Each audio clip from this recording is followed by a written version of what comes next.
terpercaya. Sesaat lagi Anda akan menyaksikan Kompas Malam, didukung oleh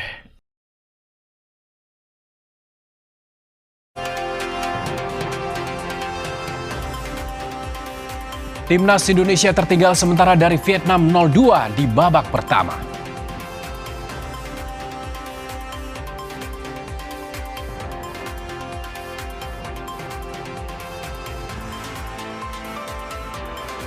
Iran bantah klaim Donald Trump yang menyebut sedang bernegosiasi dengan Amerika Serikat.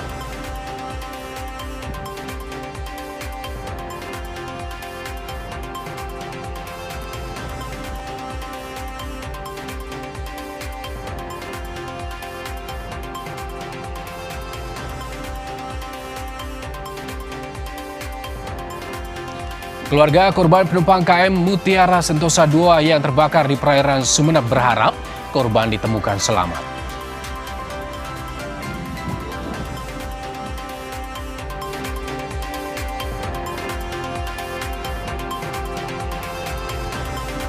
Selain periksa 4 saksi di kasus tindak pidana pencucian uang yang melibatkan ex-Jampitsus Febri Adriansyah, tim 9 Kejagung juga geledah sejumlah lokasi.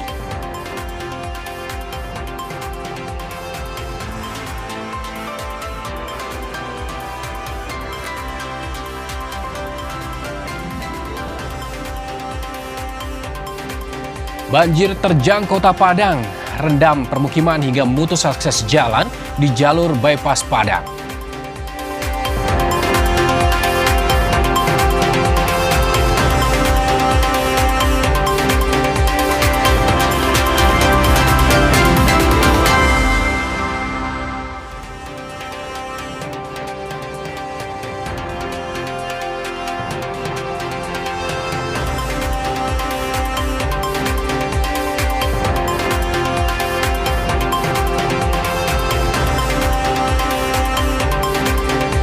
Apa kabar saudara? Kompas Malam kembali hadir ke hadapan Anda bersama dengan saya Arizona Gali. Selain sorotan utama tadi, sejumlah informasi menarik lainnya juga telah kami siapkan hanya untuk Anda di Kompas TV Independen terpercaya. Kita langsung ke informasi pertama saudara. Timnas Indonesia tertinggal sementara dari Vietnam 0-2 di babak pertama. Malam Angga, bagaimana jalannya pertandingan saat ini dan seperti apa respons supporter dengan skor saat ini Timnas tertinggal 0-2? Ya, Gali, apa mau dikata, harapan kita Indonesia menang di pertandingan kali ini, namun hasilnya adalah untuk sementara Timnas tertinggal 0-2. Seperti yang tadi disampaikan bahwa Timnas kebobolan pada menit ke-5 dan menit ke-14, begitu di mana sebenarnya Indonesia sendiri sudah menerus. Indonesia tidak sikap begitu, khususnya di bagian sebelah kanan yang digalang oleh Rizky Ridho begitu, di mana 2 gol tercipta. Lawan Vietnam jadi laga panas di grup A Piala AFF. Apa yang jadi harapan para pendukung Timnas di babak kedua? Apakah akan ada pergantian pemain atau memang harus bermain lebih fight lagi? Ya Gali, memang tadi saat saya turun dari tribun penonton ke tempat saya berada saat ini, saya mendengar bisik-bisik penonton bahwa memang harus ada perubahan yang dilakukan pelatih Timnas John Hertman, terutama di sisi pertahanan sebelah kanan yang memang tadi sangat diincar oleh pemain Vietnam. Kita tentu berharap pelatih Timnas John Hertman punya strategi baru begitu, karena memang John Hertman sendiri dikenal dengan adjustment taktiknya yang cukup brilian, di mana kita ingat waktu lawan Timor Leste kemarin juga skor 0-0 di babak pertama, lalu bisa membalikkan keadaan dan menang 3-0 pada akhirnya. Tentu ini kita berharap kejadian serupa juga akan terjadi di sini, sama-sama seperti penonton yang hadir di tribun Stadion Pakansari. Begitu Gali.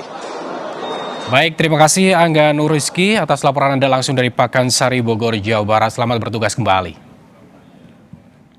Kita ke informasi selanjutnya, Saudara. Presiden Prabowo Subianto meminta Menpora dan PSSI menyusun blueprint Timnas menuju Piala Dunia 2030.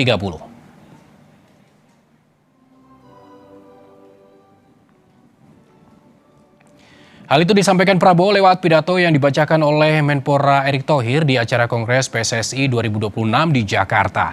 Prabowo menilai Indonesia berpeluang menatap panggung Piala Dunia 2030. Pemerintah menyatakan siap mendukung kemajuan sepak bola nasional.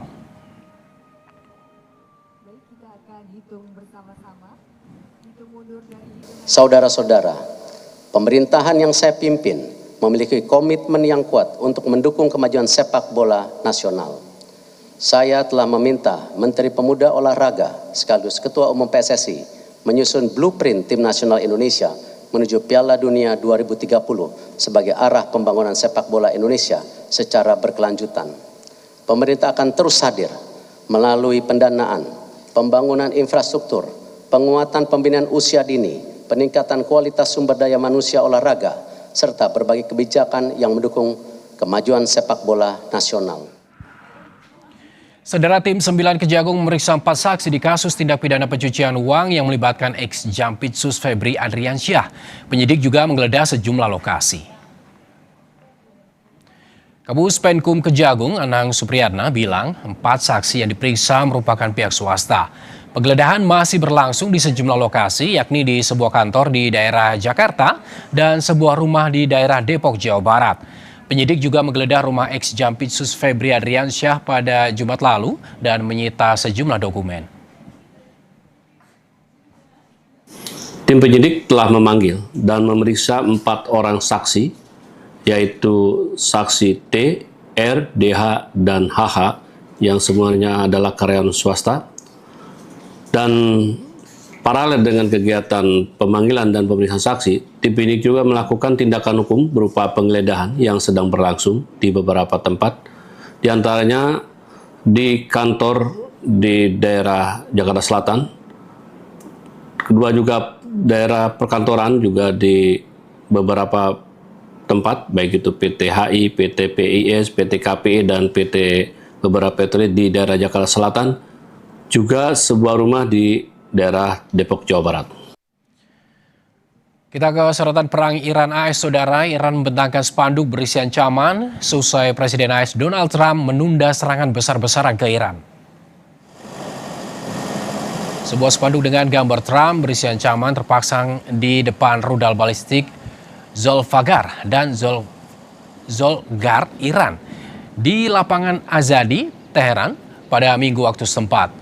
Spanduk ini terpasang di tengah penundaan serangan Amerika Serikat.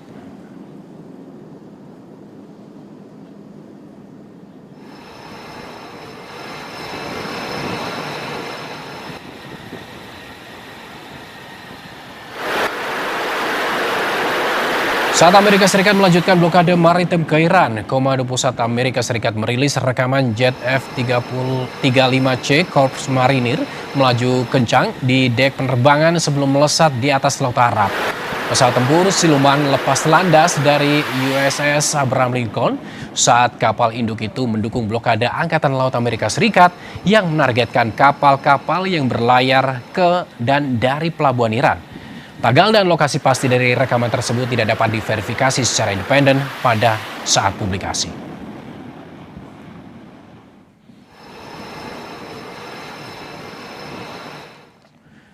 Saudara, Iran membantah sedang bernegosiasi dengan Amerika Serikat seperti klaim Presiden AS Donald Trump. Iran menegaskan tim negosiasinya tetap berada di dalam negeri, seraya menambahkan Menteri Luar Negeri Abbas Araghchi sedang melakukan perjalanan ke Irak, tetapi bukan untuk bernegosiasi. Pernyataan Iran melalui juru bicara Kementerian Luar Negeri Ismail Baghai hanya beberapa jam setelah Presiden Donald Trump mengklaim telah membatalkan serangan besar-besaran, arena Teheran menginginkan kesepakatan. ما الان مذاکره‌ای با آمریکا نداریم. مذاکرات با عمان هست، متمرکز بر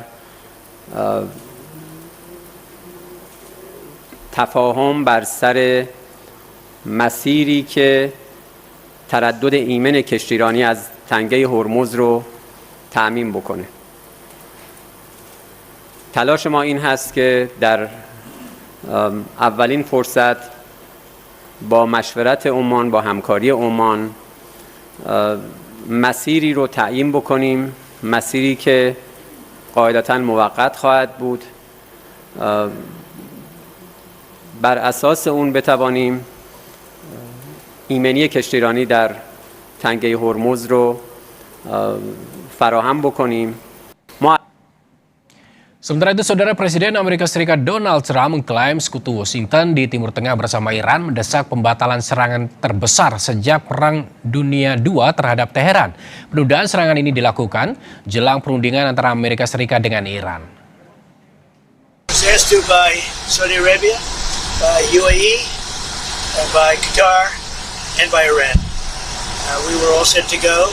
It's about at this time right now, and it would have been a massive attack. We're all set to go, but when the allies asked to call it off, you got to sort of say, well, let's see. And the reason they asked is I think there's a deal. There's a deal on Hormuz, and then there will be a deal on the nuclear, or you might call it the denuclearization. Saudara, Timnas Indonesia tertinggal sementara dari Vietnam 0-2 di babak pertama. Kita akan bahasnya dengan analis sepak bola Gita Suwondo usai jeda.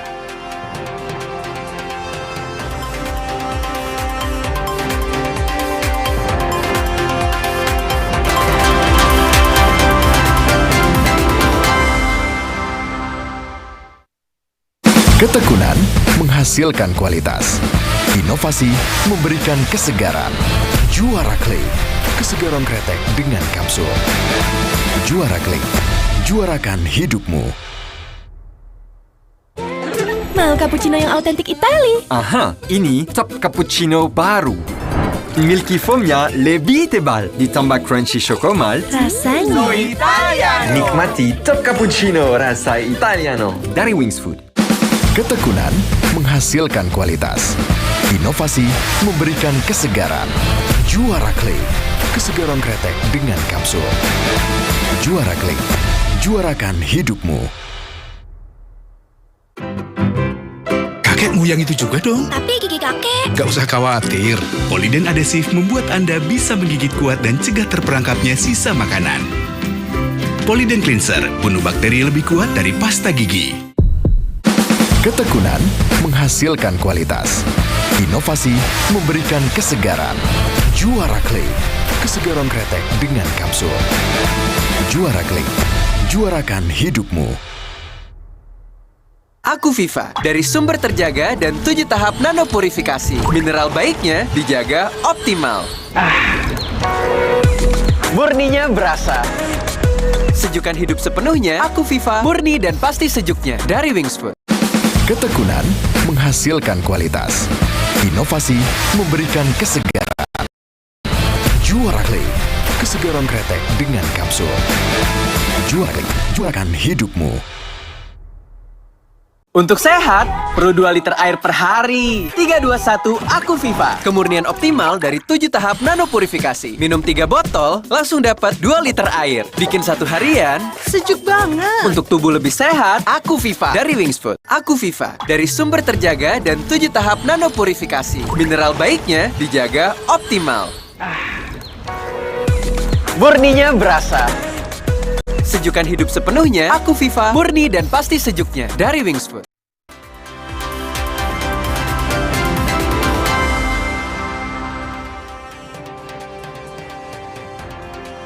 Terima kasih masih bersama kami di Kompas Malam. Saudara, Timnas Indonesia tertinggal sementara dari Vietnam 0-2 di babak pertama. Lawan Vietnam, Timnas tampil dengan kekuatan penuh. Pelatih John Herdman menurunkan 3 trio back yakni Rizky Ridho, Jordi Amat, dan Shen Patinama.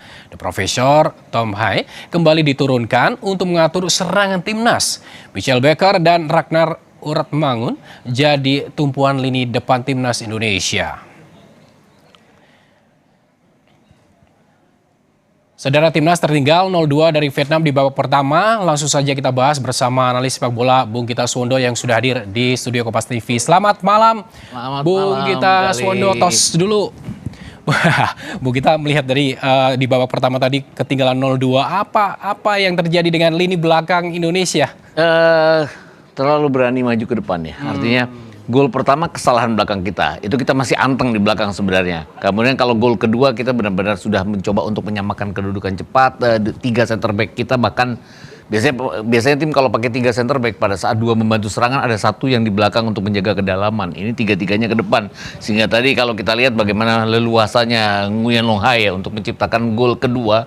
Dan ini gol kedua dan gol pertama juga datang dari sisi dia ya. Kita kehilangan bola, Nguyen Long Hai bawa bola dan kemudian dia memberikan assist yang diselesaikan oleh rekannya Nguyen Van Vie tadi. Dan secara keseluruhan sebenarnya Vietnam lebih efektif ketimbang mereka menguasai jalannya pertandingan ya. Karena ball possession masih milik kita, tapi dari shot on target mereka punya 3, 2 jadi gol, kita hanya 1 shot on target.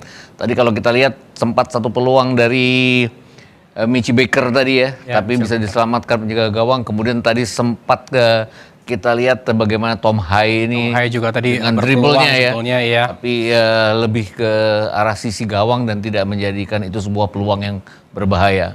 Tapi jika melihat permainan timnas Indonesia hari ini, apakah memang ini sudah terbaca oleh timnas Vietnam hingga akhirnya ini sangat susah untuk menyerang? Kita lihat tadi di babak pertama juga sepertinya rapat sekali ya belakangnya Vietnam. Sebenarnya strategi Vietnam tuh bukan membaca kita ya, bahwa dia sengaja untuk bertahan. Kenapa? Mereka tidak menurunkan 2 naturalisasi mereka di depan dan di tengah.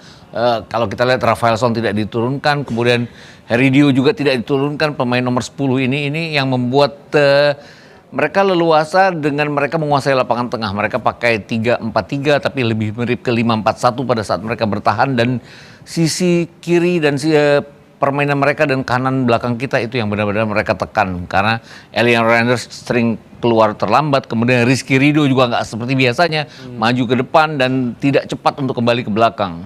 Ada ingin mengatakan bahwa artinya ini strategi yang dipakai John Herdman pada malam hari ini itu salah? Salah sih enggak sebenarnya, cuman agak terperangkap oleh perangkapnya Vietnam. Apa yang harus dilakukan sebelumnya? Ini kan masih babak kedua udah berlangsung pada malam hari ini. Sebenarnya dari babak pertama ya, harusnya setelah gol pertama itu kita di luar garis, bahkan di daerah permainan lawan sehingga memudahkan mereka. Tidak ada yang menjaga kedalaman sama sekali. Gelandang bertahan kita seperti Mark Locke bahkan membantu serangan. Kurang sabar sejak ketinggalan 4-3 formasinya. Apakah di babak kedua ini ada perlu perubahan seperti apa menurut Anda evaluasinya dari dengan ketinggalan 0-2 saya nggak yakin bahwa akan ada pergantian di belakang ya, karena belakang pun kan Nadio gol pertama luput dari dia, tapi kemudian gol kedua nggak bisa disalahkan dia karena belakangnya juga membiarkan lawan berdiri bebas. Tapi saya pikir juga di tengah Mark Locke mungkin bisa diganti, Eleanor Reinders mungkin. Kalau Sandy Walsh cedera harusnya Sandy Walsh yang diganti, atau Beckham Putra bisa masuk nanti menggantikan. Karena kalau dari sisi kiri Donitri sepertinya cadangannya pun di bawah Donitri ya kalau kita lihat tim Gapen, seperti halnya pada saat dia berhadapan dengan Jadi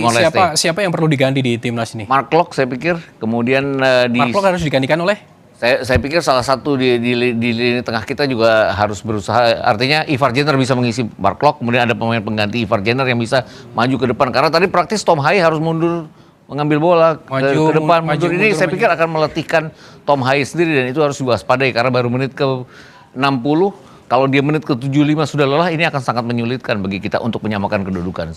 Selain tadi terlihat di gol pertama ini ada kesalahan di lini belakang, terus serangan baliknya dari Vietnam ini sepertinya cukup cepat sekali ya? Iya, sebenarnya kita menekan Vietnam nggak salah, tapi kalau kita pressing itu kita harus perhatikan belakang ya. Terutama berhadapan dengan lawan-lawan yang melakukan counter ini yang tidak ada yang waspada terhadap tekanan-tekanan Vietnam yang tiba-tiba itu aja. Ketika di babak pertama udah kalah 0-2 tertinggal 2-0 nih, apakah ini juga akan melemahkan timnas di babak kedua? Saya pikir kalau ketinggalan 0-2 itu sebenarnya masih bisa dirubah ya, karena banyak sekali tim yang ketinggalan 0-2 bisa menyamakan kedudukan atau bahkan menang. Tapi ini kan levelnya sama. Gol kedua itu blunder kita. Bertanding dengan lawan yang sama, kita harus mengharapkan lawan bikin blunder juga. Ini yang tidak dilakukan oleh Vietnam sama sekali, bikin blunder itu. Ini babak kedua sudah mulai melihat fisiknya pada malam hari ini, mungkin nggak bisa bahkan nyalip lah kedudukannya. Saya juga nggak terlalu yakin. Karena Vietnam itu secara fisik jauh lebih bagus dari kita ya. Beberapa pemain mereka, dan mereka kan sudah biasa. Dan ini pemain-pemain muda yang datang dari SEA Games 2023 akan lebih bertahan karena pasti dia yang bisa pegang bola. Kemudian kalau kita lihat Heridio, salah satu naturalisasi mereka juga pasti akan dimasukkan untuk membuat lapangan tengah mereka lebih berfungsi. Sebetulnya apa yang perlu diantisipasi ketika lawan Vietnam ini, Bung Gita? Harusnya pertahanan kita dari awal ya. Tapi sekarang sudah telat ya. Mau nggak mau sudah ketinggalan nih sekarang. Ya. Mau nggak mau kita harus memperkuat lapangan tengah. Kemudian kita harus depan. Artinya Michel Baker tidak banyak peluang. Itu harus ada pemain-pemain seperti Ragnar Oratmangun yang bisa melakukan dribble individu untuk bisa memberikan peluang kepada Michel Baker. Kalau pemain pengganti tadi kira-kira Mark Locke akan digantikan oleh?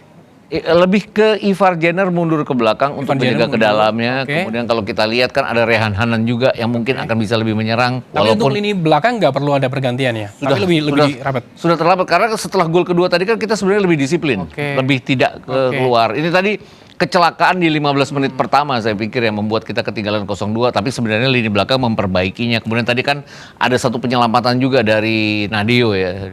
Kalau melihat lini tengahnya, Bung Gita? Itu tadi Mark Locke yang harus keluar. Di tengah, Ya, kemudian kalau kita lihat Beckham Putra cobalah diganti karena Sandy Walsh mungkin kalau dia dalam kondisi fit. Saya juga nggak mengerti kenapa Sandy Walsh di 2 pertandingan belum diturunkan sama sekali karena dia bermain bagus pada saat pertandingan melawan Kamboja. Terakhir terkait dengan striker nih, apakah memang harus ada pergantian juga atau memang Jens Raven ya harus dimasuk, tapi artinya Ragnar Orotmangun mungkin Missy Baker sayang kalau dia keluar. Beckham Putra gimana Beckham Putra? Beckham Putra iya mungkin menggantikan kalau nggak ada Sandy Walsh yang dalam keadaan cukup fit, mungkin Beckham Putra yang bisa menggantikan Eleanor Renders dan Ragnar Orotmangun yang tidak terlalu banyak berfungsi, dia bisa diganti. Kita tentu berharap membalikan keadaan. Ya. Jadi 3-2 gitu lah ya. Ya, karena apapun dia kita setidaknya harus berimbang untuk membuat kita mudah melawan Singapura nanti. Baik, terima kasih Bung Gita Sama-sama. Sobo hadir di Kompas TV atas analisis Anda antara Vietnam melawan timnas di Pakansari. Semoga ini menjadi harapan kita untuk juara grup ya Bung ya. Terima kasih Bung Gita.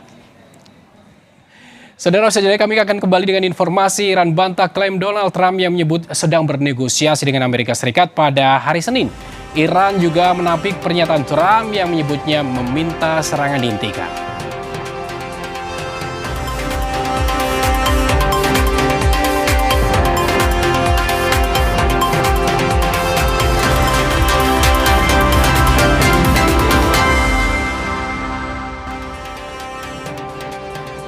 Saudara, setelah membatalkan serangan skala besar ke Iran, Presiden AS Donald Trump mengklaim akan melanjutkan negosiasi damai dengan Iran Senin waktu setempat. Namun Iran membantah.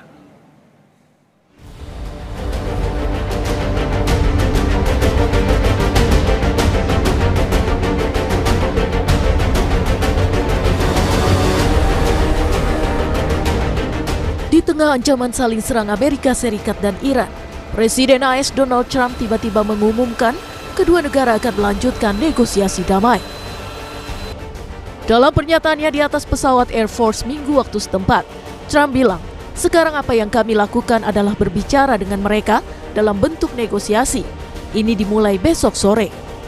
Pengumuman ini setelah AS membatalkan serangan skala besar terhadap Iran. Alasannya, desakan dari Iran dan sekutu AS di Timur Tengah. Asked to by Saudi Arabia, by UAE, and by Qatar, and by Iran. We were all set to go. It's about at this time right now, and it would have been a massive attack. We're all set to go, but when the allies asked to call it off, you got to sort of say, well, let's see. And the reason they asked is they think there's a deal. There's a deal on Hormuz, and then there will be a deal on the nuclear, or you might call it the denuclearization. Namun Iran membantah pernyataan Trump. Juru bicara Kementerian Luar Negeri Iran bilang, pihaknya sedang negosiasi dengan Oman terkait Selat Hormuz yang menjadi kunci permasalahan. ما الان مذاکره‌ای با آمریکا نداریم. مذاکرات با عمان هست، متمرکز بر تفاهم بر سر مسیری که تردد ایمن کشتیرانی از تنگه هرمز رو تأمین بکنه. تلاش ما این هست که در اولین فرصت با مشورت عمان، با همکاری عمان مسیری رو تعیین بکنیم، مسیری که قاعدتاً موقت خواهد بود.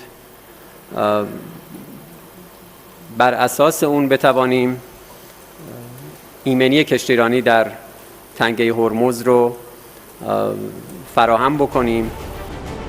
Sebelum pengumuman negosiasi, Parlemen Iran dan Komisi Keamanan Nasional mengingatkan Iran akan memberi tanggapan keras atas serangan AS termasuk keluar negara Teluk. Kini dunia menanti, apakah kesepakatan damai benar-benar akan tercapai setelah perang selama 5 bulan.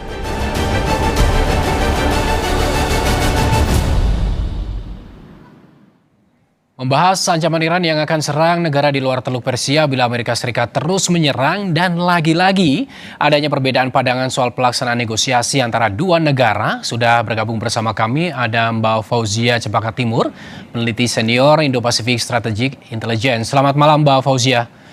Mbak Fauzia, AS kembali menunjukkan keinginannya memegang kendali atas perang dan kesepakatan dengan menyebut Senin ini ada pembicaraan dengan Iran, sementara Iran membantahnya.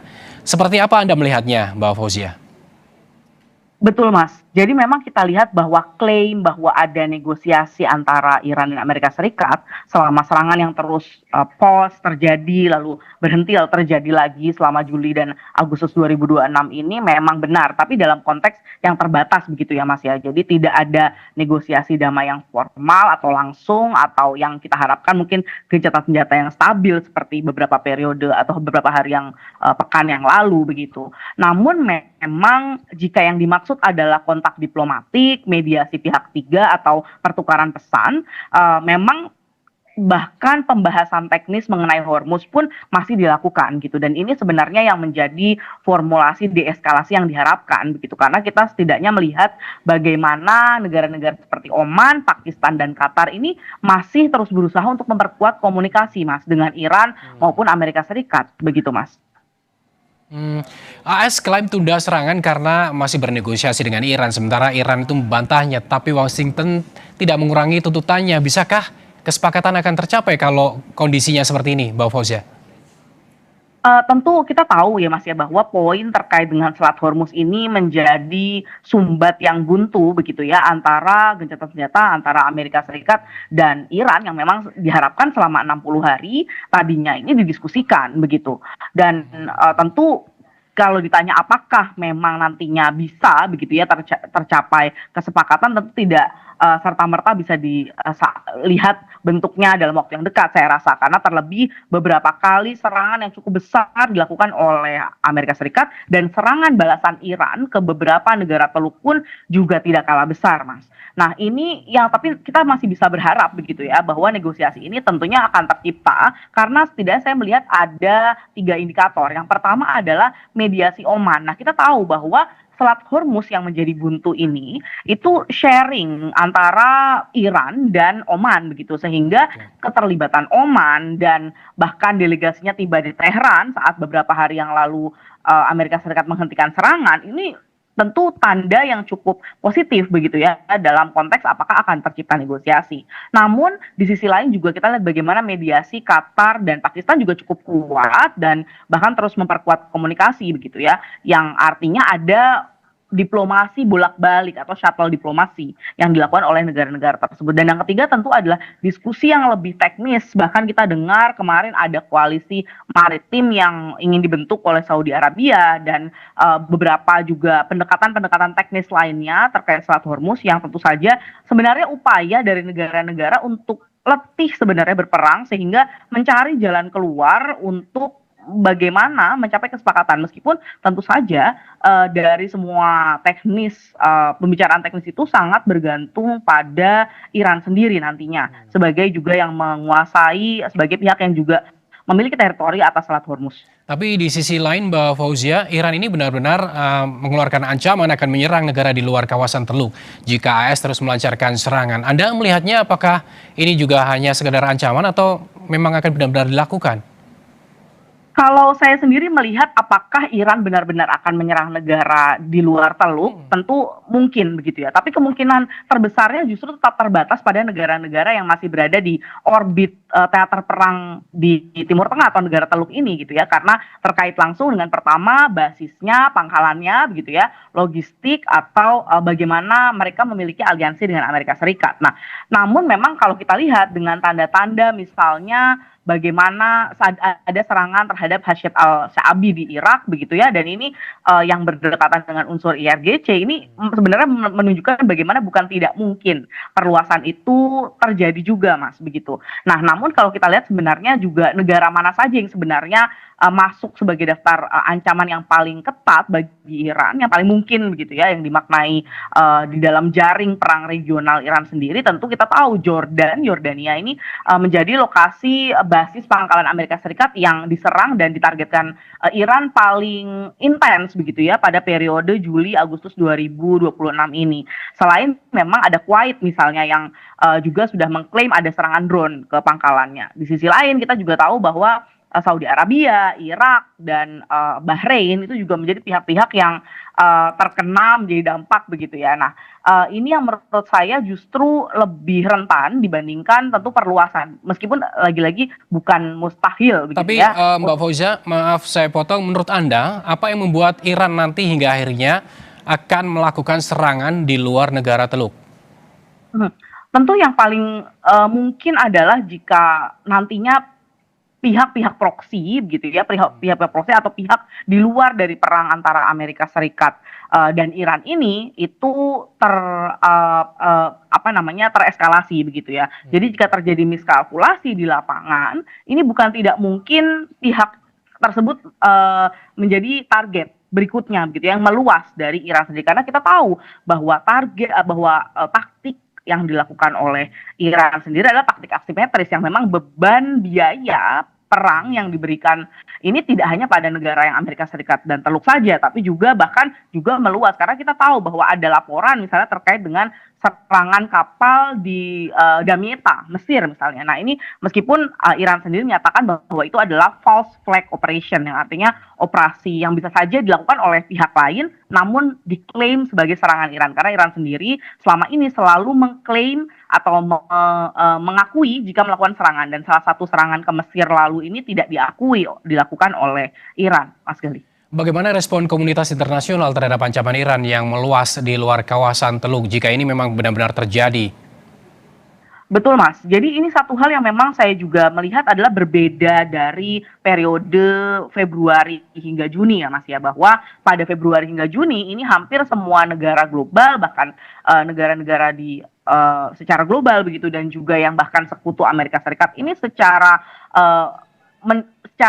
diplomatik begitu ya tidak mendukung operasi yang dilakukan Amerika Serikat terhadap Iran. Namun di periode ini agak ada perubahan Mas. Kita lihat bagaimana sikap dari Inggris sendiri sudah berubah, Prancis sendiri sudah berubah, bahkan Arab Saudi kemarin melakukan serangan yang berkolaborasi begitu ya dengan Amerika Serikat. Bahkan kita juga mendengar beberapa hari lalu ada delegasi dari Arab Saudi yang melakukan kunjungan ke Amerika Serikat dan melakukan diskusi yang meskipun di situ tidak definitif begitu ya bahwa akan melakukan serangan dan lain sebagainya. Namun di sini kita melihat memang ada perubahan Mas, di mana tentu kita tahu kondisi saat ini yang terjadi adalah karena keinginan Iran sendiri begitu ya untuk melakukan manajemen terhadap Selat Hormuz yang lebih ketat begitu ya, dan sesuai dengan keinginannya. Nah, namun hal ini tentu merugikan secara internasional, yang artinya adalah jika hal ini terus-menerus terjadi, dampak ekonominya tidak hanya dirasakan oleh negara di Teluk, tapi juga di global. Nah, ini yang membuat akhirnya beberapa negara, baik di Teluk maupun sekutu Amerika Serikat ini mulai berubah stance-nya begitu ya Mas ya. Nah, akhirnya bahkan mungkin mendukung dan bahkan memfasilitasi Amerika Serikat dalam upayanya terhadap Iran sendiri, Mas. Ya tentunya kita berharap bahwa perang tidak semakin meluas, karena tadi seperti yang Anda katakan bahwa dampaknya juga akan semakin luas di dunia internasional. Terima kasih Mbak Fauzia Cempaka Tibur, peneliti senior Indo-Pacific Strategic Intelligence yang telah bergabung bersama kami di Kompas Malam. Terima kasih Mas Gali. Saudara, usai jeda, kami akan kembali dengan informasi akibat hujan deras yang membuat sungai meluap. Puluhan rumah di Kota Padang, Provinsi Sumatera Barat terendam banjir. Akses jalan di jalur bypass Padang terputus.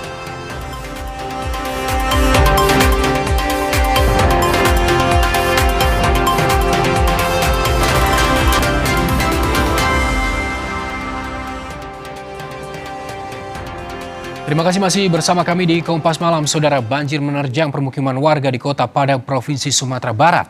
Banjir juga membuat akses jalan di jalur bypass Padang terputus. Ya Allah, nggak bisa jalan dulu. Ya Allah. Berdasarkan data BPBD Padang, banjir terjadi di sejumlah titik yang tersebar di Kecamatan Kuranji, Kecamatan Pau, dan Kecamatan Koto Tangah. Warga mulai mengungsi dan dievakuasi. Selain merendam permukiman, banjir juga menggenangi sejumlah ruas jalan hingga ketinggian 1 meter dan memutus akses jalur bypass Air Paca Padang.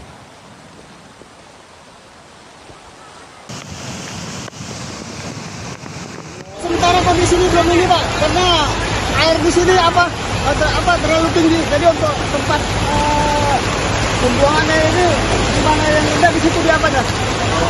Kalau lalu lintas gimana Pak? Untuk sementara lalu lintas ini Pak, macet Pak, nanti bisa kita bersama warga Pak.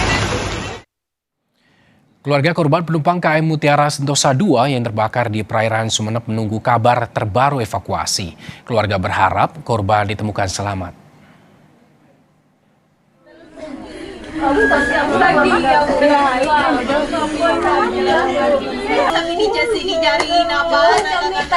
Kuasa menahan kesedihan, keluarga dan sejumlah kerabat menanti kabar Siti Fatimah, warga Jalan Sultan Abdullah II, Kecamatan Talo, Makassar, Sulawesi Selatan. Menurut keluarga, Siti menjemput anaknya yang baru selesai magang di luar negeri. Keluarga baru tahu Siti dan anaknya jadi penumpang KM Mutiara Sentosa II yang terbakar setelah melihat siaran langsung di media sosial. Kita sudah siapkan safety net di sebelah kanan kiri. Nanti di sebelah kanan kita pindah sebelah kiri biar bisa naik ke kapal kita.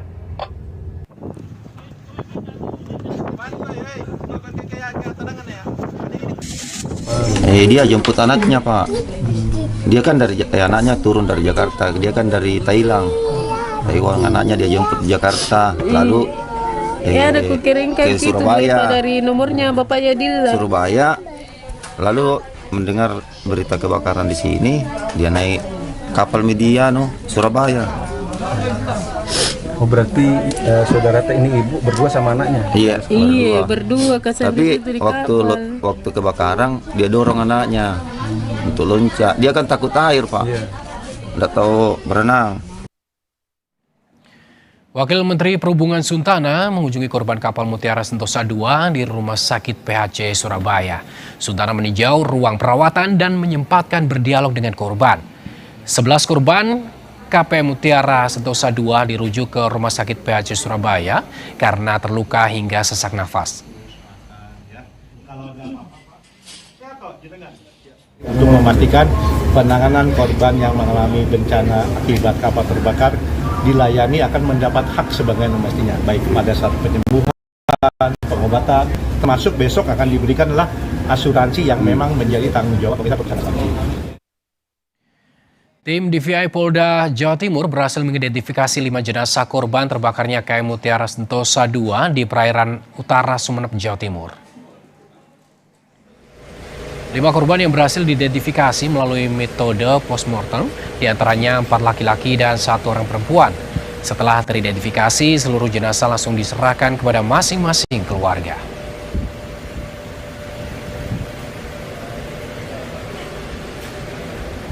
Sampai dengan hari ini,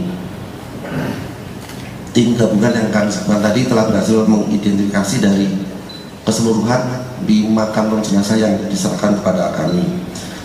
Saat ini operasi DWI tetap masih berjalan sampai dengan ditentukan selesai oleh Basarnas atau BPBD. Kemudian bagi keluarga masyarakat yang kehilangan yang akan memberikan data, kami persilakan untuk memberikan informasi terkait dengan penumpang-penumpang kapal Mutiara Sentosa II ke nomor handphone 085 90447911. Ini adalah hotline untuk tim DVI Polda Jawa Timur. Suasana mencekam dialami penumpang KMP Mutiara Sentosa II saat kapal terbakar di perairan Sumeneb, Jawa Timur. Seorang penumpang menceritakan ia dan keluarganya melompat ke laut lalu terombang-ambing sebelum dievakuasi.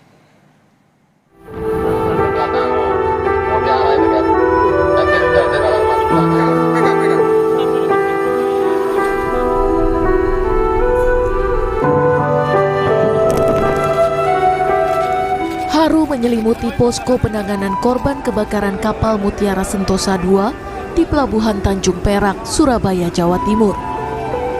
Satu persatu korban selamat kembali ke pelukan keluarga.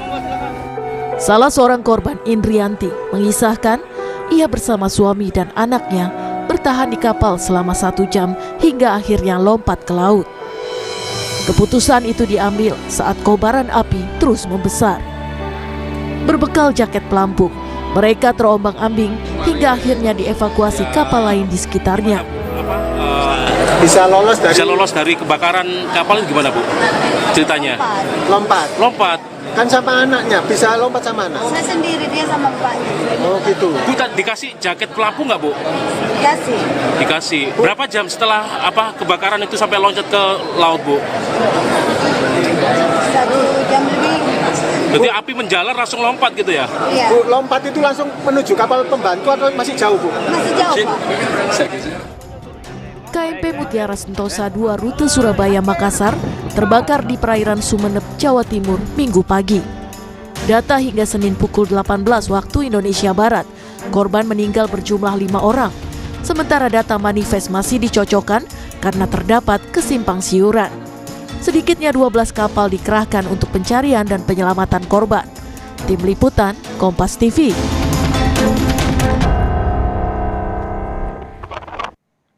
Saudara, Timnas Indonesia tertinggal sementara 0-3 dari Vietnam. Gawang Nadeo kembali kebobolan di menit ke-71. Selengkapnya saja.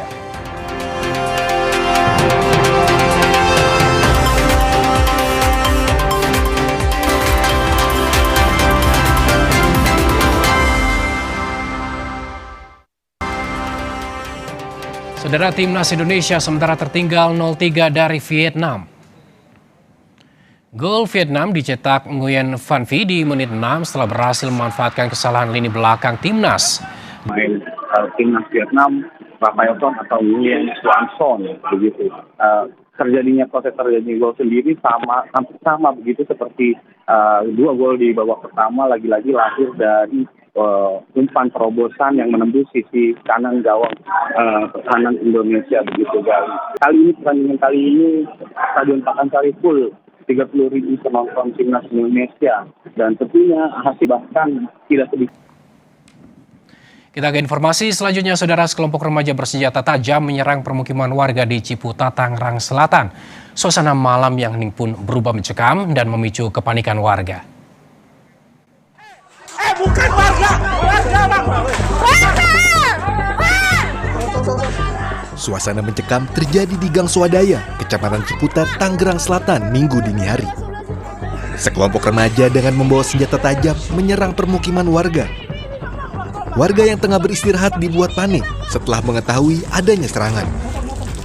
Para pelaku diduga melemparkan bom molotov ke arah rumah warga hingga menimbulkan kobaran api. Mereka juga diduga mengambil sejumlah botol berisi bensin dari warung, lalu melemparkannya ke arah rumah warga. 2 warga terluka akibat serangan ini. Ya, mereka semua bersenjatakan celurit yang bukan main panjang-panjangnya. Kelompok remaja ini menyerang kembali ke dalam sambil melemparkan bom molotov.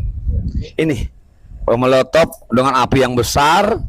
Kemudian karena mungkin mereka kurang puas, mereka mengambil bensin di toko Madura. Mencuri ya? Ya, mengambil di situ, ditembak lagi kemari sampai api itu membesar sampai ke atas. Pasca kejadian, polisi langsung bersiaga di lokasi. Sejumlah remaja ditangkap dan diperiksa untuk mengetahui motif penyerangan tersebut.